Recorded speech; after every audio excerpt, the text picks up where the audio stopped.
Sebaliknya kita tuntut juga Singapura dan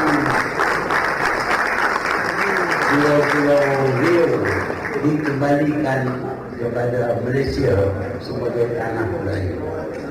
Yang jelas ialah mengikut sejarah, tanah Melayu ini adalah tanah yang besar yang meliputi kawasan dari Segenting Kera di utara sehingga Pulau Riau di selatan.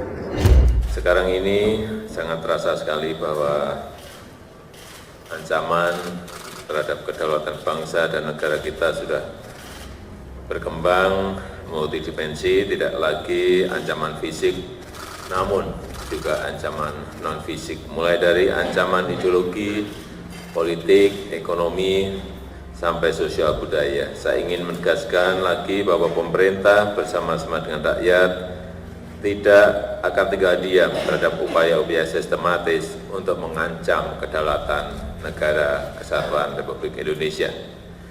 Kita juga tidak akan membiarkan berbagai bentuk ancaman yang merongrong Pancasila sebagai dasar. Membuat garis tegas. Kita tidak boleh ragu menjaga kedaulatan kita, menjaga laut kita, menjaga perbatasan kita, menjaga sumber daya alam kita. Kita harus berani melawan pencurian sumber daya alam laut kita.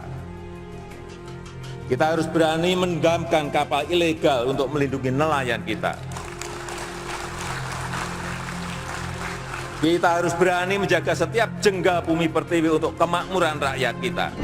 Kawasan perbatasan harus kita perhatikan, harus kita bangun sehingga menjadi beranda terdepan, menjadi etalase bangsa. Karena kita harus sadar, kita memiliki 17.000 pulau. Sehingga tetapi apapun dengan kondisi pos lintas batas seperti ini akan sangat mengurangi. Sekali lagi ini wajah kita, masalah kebanggaan, masalah nasionalisme, masalah harga diri, masalah martabat. Kita sebagai bangsa yang besar, kita lupa hal-hal seperti itu. Buat saya tidak. Salah satu hal yang menginspirasi dari Presiden Indonesia Joko Widodo adalah usaha kerasnya untuk mewujudkan keadilan sosial bagi seluruh rakyat Indonesia. Perhatian Jokowi kepada seluruh rakyatnya terlihat dari pembangunan yang tidak hanya dipusatkan di Jawa. Akan tetapi, Jokowi juga fokus melakukan pembangunan di seluruh wilayah Indonesia, khususnya wilayah 3T atau terdepan, terluar, dan terpencil. Sebagai negara yang besar dan terdiri atas ribuan pulau, tentu bukan hal yang mudah untuk menjaga keutuhan negara ini. Sejak Indonesia merdeka, tidak sedikit wilayah-wilayah yang akhirnya harus lepas dari Indonesia dan diklaim oleh negara tetangga, seperti pada pertengahan 2022 lalu. Ex-Perdana Menteri Malaysia Mahathir Mohamad kembali mendesak negeri jiran mengklaim Singapura dan Kepulauan Riau Indonesia sebagai bagian dari wilayahnya. Menurut Mahathir, Singapura dan Kepulauan Riau merupakan bagian dari tanah Melayu. Sebelum itu terjadi, salah satu upaya yang dilakukan oleh Jokowi adalah komitmen memperhatikan, membenahi, dan membangun perbatasan Indonesia.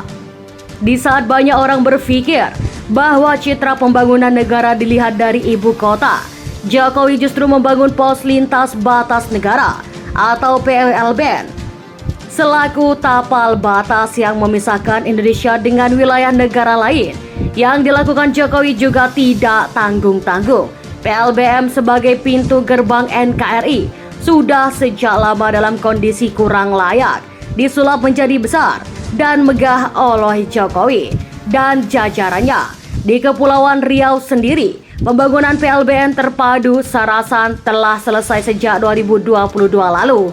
Dan telah dioperasikan. PLBN ini berkepentingan dalam mendukung percepatan peningkatan pertumbuhan ekonomi, terutama pada sektor kedaulatan, kelautan, perikanan, pariwisata, dan pemenuhan komoditi kebutuhan bahan pokok masyarakat, selain menjaga kedaulatan perbatasan tentunya.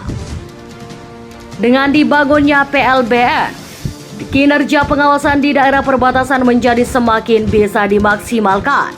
Akibat TNI dan Polri selaku pasukan penjaga NKRI jadi tambah bersemangat, bertugas di tempat yang bagus dan megah, dan juga terawat. Jadi bagaimana pendapat Anda? Silahkan komen di kolom komentar.